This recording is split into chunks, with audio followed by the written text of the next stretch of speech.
Welcome to the Common Man Football Show. My name is James Coburn, and today's episode we're going to be talking about Antonio Brown, the wide receiver for the Pittsburgh Steelers. He's considered to be one of the best wide receivers in the NFL over the last 3 seasons. And I figured, you know what, let's do a video on him just to get him out, because there's a lot of misconceptions about Antonio Brown and a lot of misconceptions about wide receiver data in general, which some myths, some things that I think people just need to kind of get out of their head when it comes to the wide receiver position. And some of the misconceptions just deal with the fact of, well, Antonio Brown is an outlier, if you will, that he's someone that, you know, my scouting method is fine. It's just that he became good, and that's not my fault. It's just that this type of guy comes out every now and again. And based on Antonio Brown's data, he's not really that much of an outlier. Or at the very least, he may become an outlier, but not as big of an outlier as people make him out to be. I think there's a big misconception about what an outlier actually is. Maybe an outlier in the sense of a guy that was drafted not in the first round, but drafted later on in the draft, and then of course, ended up being a good player. Maybe you could consider him an outlier from that standpoint. But based on his actual data, there was a lot of things pointing towards good things, towards successful things when it comes to his profile. And I kind of want to discuss a little bit of that stuff. Basically, when it comes to analytics profile, I go over all the basic sort of things when it comes to data for a prospect, mainly production and athleticism data. I don't try to get too complicated with things, because when you get too complicated with things, people start to get a little confused. And the main two metrics, again, is production and athleticism. Production data, when it comes to the wide receiver position, is the passing yardage market share production score. The way I get that score is I take the passing yardage of a wide receiver in one season, and I divide it by the team total yardage. So, for example, if a wide receiver has 1,000 yards in a 4,000 yard passing offense, then that wide receiver has 25% passing yardage market share production. But what you do is you take that percentage and you compare it to every single wide receiver since the 1969 NFL draft class, and then you're able to see, okay, where did the majority of the 5-time All-Pro players end up? Where did the majority of the 3-time All-Pro players end up? Where did the majority of the 3-time Pro Bowl players end up? And of course, where did the long-term starters end up? At least the majority of those types of players. And after all that, you also look at athleticism data, which I think is a little bit overrated at the wide receiver position. But we're going to get to it, because I just kind of want to dispel some of the misconceptions about wide receiver data in general. And the way I do wide receiver data is I look at explosive lower body strength, speed, and flexibility. Explosive lower body strength score is where you take the vertical and the broad jump measured against mass density. The speed score is a 40-yard dash measured against mass density. And then the flexibility score is the short shuttle / street cone measured against mass density. All those things are compared to wide receivers since the 1999 NFL draft class. So with all that stuff out of the way, let's get to what Antonio Brown looked like coming out of college in terms of his production and his athleticism. And then, of course, look at what his NFL career has been up to this point. So starting out with Antonio Brown's production, he had an 80.10 passing yardage market share production score. This chart here, it rounded down for some reason in terms of the chart, but he basically had an 80.10, which hit at least the 3-time All-Pro threshold for passing yardage market share production since the 1969 NFL draft class. Now, the one thing to keep in mind with this sort of data is that he pretty much has hit at least what the what's the term I'm looking for? He's hit at least the sort of bare minimum sort of expectations based on where he how he came out of the draft. Essentially, he's already hit 3-time All-Pro considerations in his career, and he would be an outlier in the sense if he hit 5. If he had 2 more exceptional seasons which he could. He could definitely go out and have two more exceptional seasons. He would become an outlier in the sense of five-time All-Pro consideration and first-team All-Pro consideration specifically. But until he does that, he's pretty much fitting with the three-time All-Pro crowd, which is a perfectly decent crowd to be in. I mean, this is players that are tremendous in terms of just their production. I mean, again, getting a guy who hits at least a three-time All-Pro level is really good. But this is another reason why I don't really view Antonio Brown as big of an outlier as people say, because his production was fine. He pretty much hit three-time All-Pro level, which is a huge accomplishment for any wide receiver. So I just kind of take offense to people who claim that he was this huge outlier coming out when there was things pointing towards success. On top of his athleticism traits. Now, this is explosiveness. He had an 18.53 explosive lower body strength score, a 54.49 speed score, and a 54.97 flexibility score.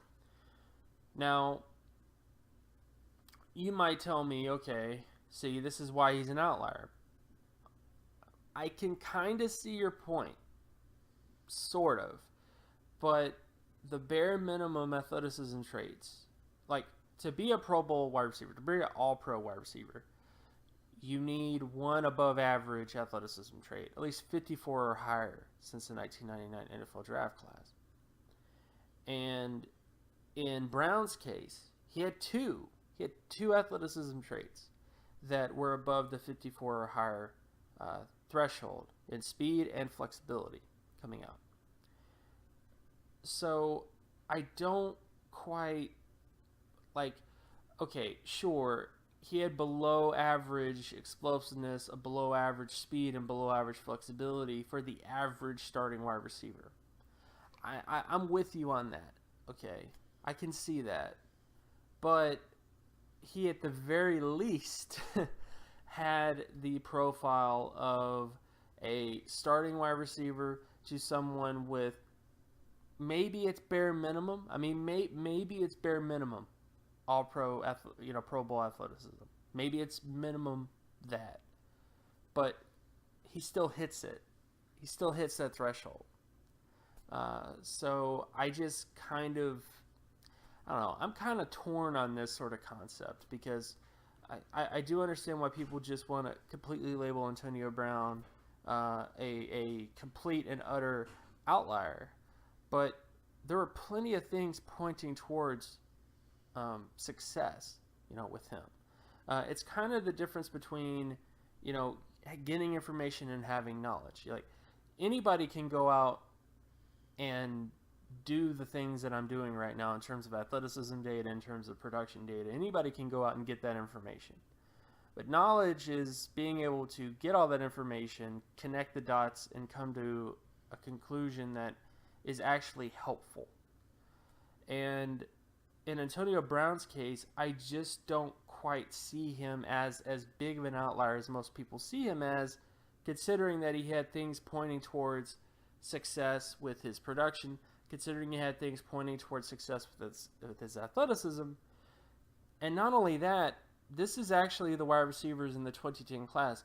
If you rank all the wide receivers who hit at least the 80 percentile of wide receiver production, and then you adjust for age, these are the wide receivers that ended up ranking the highest when it comes to ranking them first by hitting at least 80 percentile production and then ranking them by age.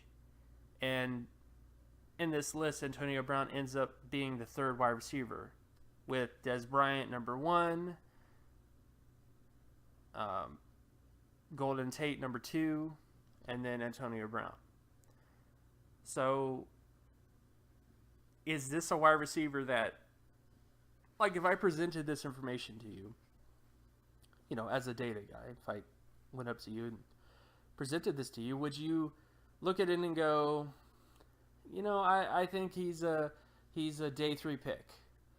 I mean, at the very least, I would recommend a day 2 selection, especially if he had great film. And I think there's a misconception that he had bad film, in college as well. But we're not going to get into that 100%. But all I'm really saying is if you look at his production and you look at his athleticism, he hits a really high production threshold on top of hitting a really, really decent athleticism threshold. He hits at least the bare minimum requirements for a Pro Bowl All-Pro player, and having a good age as well coming out, which, again, age sometimes speaks to overall upside potential. There were a lot of positives pointing towards success with Antonio Brown coming out. So many positives, in fact, that he's had a really good NFL career. Now, this is based on his NFL career so far. I didn't include 2010 because he didn't have enough impact to really score on here for 2010. He was mainly a backup sort of role in 2010. But in 2011 to 2016, he was very productive. Had an 89.03 score in 2011, which was his breakout year. In that year in particular, 89 is essentially like a top 12 to top 15 wide receiver score. 2012 had a very decent season as well, 79.02 out of 100, which is at least a top 30 wide receiver. And then he just got super, super hot from 2013 to 2016. He ended up in the 90 percentile range of production, and in particular from 2013 to 2015, he was scoring as a top 5 wide receiver in terms of production in all those seasons. And in 2016, he was a top 10 producer in terms of wide receiver production, in terms of market share production at NFL level. So he's been a tremendous productive athlete thus far in his career in the NFL. So in conclusion, I think what we can learn from Antonio Brown is to not take athleticism as seriously as we do currently. We put a lot of emphasis on athleticism data, and with no doubt, I mean, it's great to have a great athlete at the wide receiver position. But time and time again, you'll find players that are successful despite not having the best athleticism gifts, all the time, consistently. Throughout the NFL, even, you'll have these guys who consistently become fairly decent wide receivers despite not having the most amazing athleticism traits. Anquan Bolden is probably one of the main guys that people cite. But the one commonality that all these so-called unathletic wide receivers had in common is they had great production. They had great production coming out of college. And in Antonio Brown's case, he had great production, and he hit the minimum requirements for a Pro Bowl / All-Pro wide receiver in terms of athleticism traits. So I guess my question to you guys in the comment section below is, if you were presented this information, forget about what Antonio Brown did in the NFL, forget about all that stuff, which is definitely hard to do.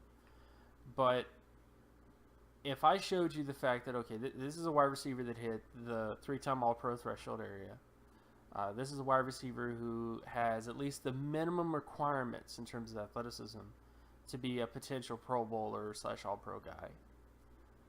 This guy also has fun film. I mean, at least when I remember watching Antonio Brown, he was a fun player to watch. Would you say that this is a day 3 guy? Would you conclude that this is a day 2 guy? Would you conclude that this is a day 1 guy? Would you view Antonio Brown as an outlier? And I don't like to throw around the term outlier often about players, mainly because they have to prove, I don't view Antonio Brown as an outlier because I think it's a dangerous term to use, because if you call him an outlier, then that means that there's nothing to learn from Antonio Brown. You're basically saying that all my data said that he was going to be terrible. He wasn't terrible. So my data's not wrong. It's just that he was an outlier. It's, sort of not, and not learning anything from that mistake as well, because analytics football stuff. Even though I've been doing analytics for nearly 4 years straight now, and have collected all this data from all the way back to 1969 to 1958 for quarterbacks, and to 1989 for defensive players. Like I've collected all this data, and every single year, I feel like I've barely scratched the surface in terms of what I can learn and what I can improve upon in terms of data. Outliers are not opportunities to basically I don't like to treat outliers as opportunities to just dismiss it like my model's fine, he's just an outlier. Outliers are an opportunity to get better as an evaluator. It's opportunity to learn from your mistakes, to learn if maybe you're overvaluing some trait, some data trait over another data trait.